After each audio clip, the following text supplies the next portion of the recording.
Well, let's bring you the news update now. And we begin with security, where troops of 21 Armored Brigade, Operation Hadinkai of the Nigerian Army, recovered a large cache of arms and ammunition from ISWAP insurgents in Sambisa Forest in Borno State. TVC News gathered that the troops discovered the massive armory with arms and ammunition when they invaded Ukuba camp on the fringes of Bama local government area as part of ongoing counter-terrorist operations Desert Sanity 2. This is coming nearly 2 weeks after the troops raided the same camp and recovered 6 anti-aircraft guns, 4 AK-47 rifles, several quantities of IEDs, making materials, amongst others. Now, May the 14th this year, which is on Sunday, was the 20th birthday of Leah Sharibu, one of the students abducted from Government Girls Science and Technical School, Dapchi, in Oyo State, who is still in custody of her abductors after 6 years in captivity. The Leah Foundation says hope is still not lost on her safe return, and they want the President-elect Bola Tinubu to take up the task of seeing to the safe return of Leah and all other Nigerian citizens in captivity of terrorists and armed militia groups. TVC News Plateau correspondent Funam Joshua has details. Leah Sharibu has spent her 15th, 16th, 17th, 18th, 19th, and now 20th birthdays in captivity of ISWAP. Born on the 14th of May 2023, Leah Sharibu, alongside other 110 female students of Government Girls Science and Technical School, Dapchi in Oyo State, were forcefully abducted by suspected ISWAP terrorist group. 104 of the girls were later released after about a month into captivity, following a series of interventions put together by the Nigerian government and international organizations.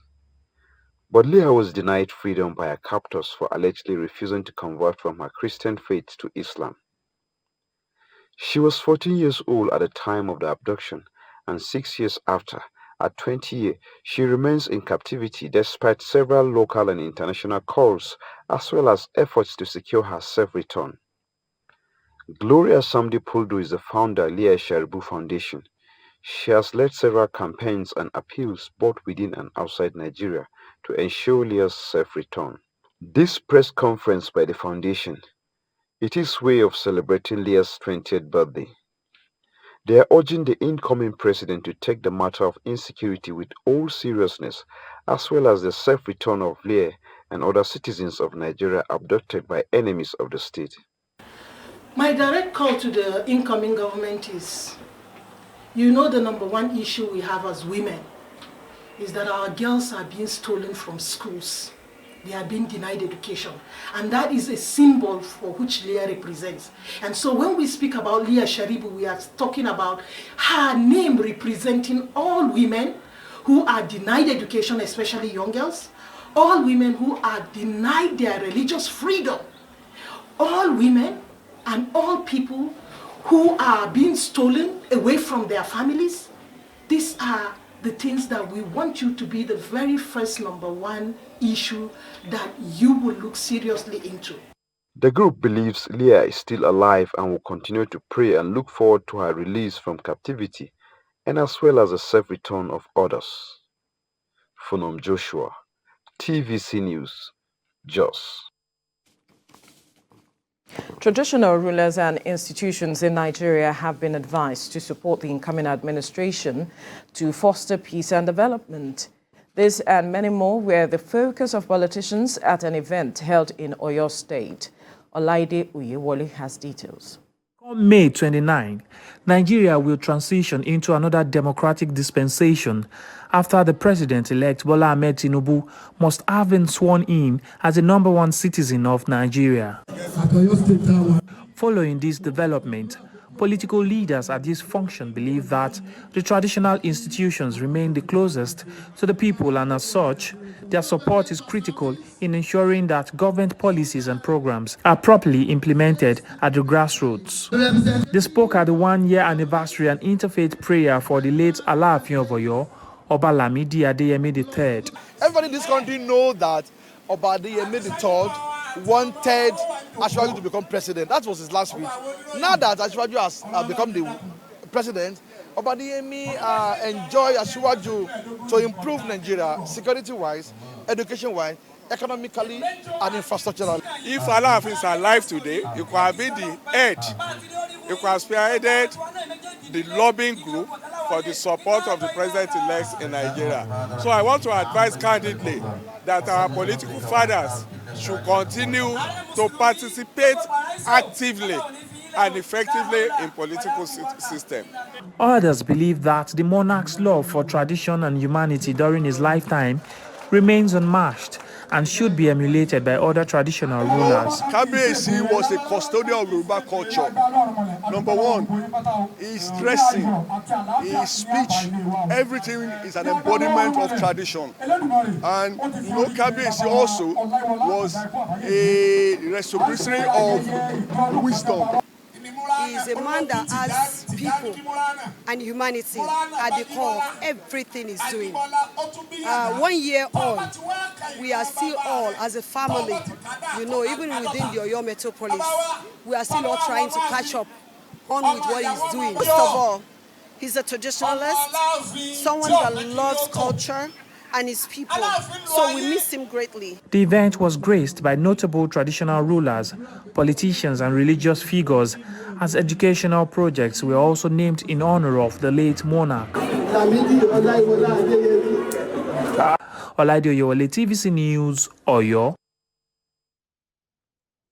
Senator Godswill Akpabio says the Senate under him will not be a rubber stamp, but a partner for peace and national development with other arms of government.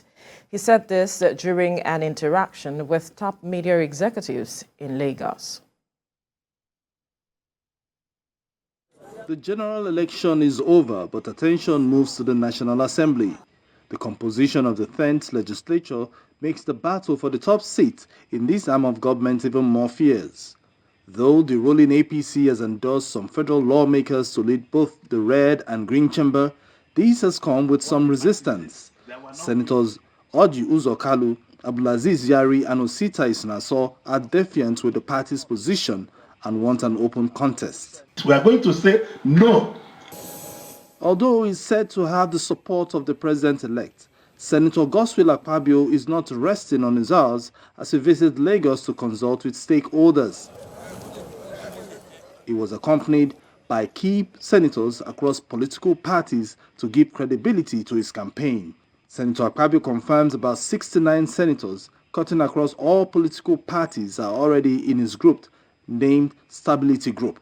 He added that his track record stands him out and is out to create a gender-friendly legislature. The joint leadership partnership between Senator Jibril Barau and myself and the Stability Group of Senators of the 10th Senate seek to ensure unity and peace in our dear country.